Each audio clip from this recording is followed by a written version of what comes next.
Министр Акылбек Жапаровқа жолдоо атабыз.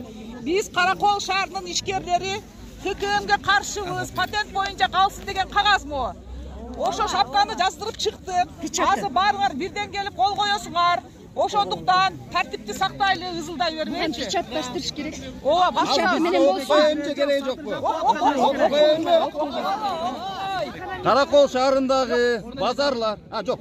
Урматтуу Кыргыз Республикасынын министрлер кабинетинин төрагасы Жапаров Акылбек Үсеновичке Каракол шаарындагы базарлар жана кичи базарларында соода кылган соодагерлер ККМ колдонуудан баш тартып, патент системасын колдонууну суранат жана тез арада чечип берүүнү талап кылат деп төмөндөгү ишкерлер кол коюшат. Ошо патент без изменения калсын деп жазсаңар, азыр эме против дедиңер, анан патентти көбөйтүп салат. Патентти көбөйтүү же болбосо азайтуу жөнүндө сөз болгон жок. Только патент боюнча калды атат. Булар деген анан 1000 сом.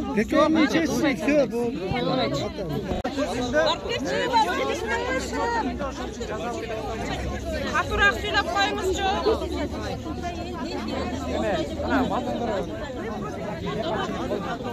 Sooda kılgan soodagерler ККМ koldonuundan baş tartıp patent sistemasının koldonuunu suranıp jana tez arada çeçip berүүnü talap kılat. Dep tömöndögü işkerler dep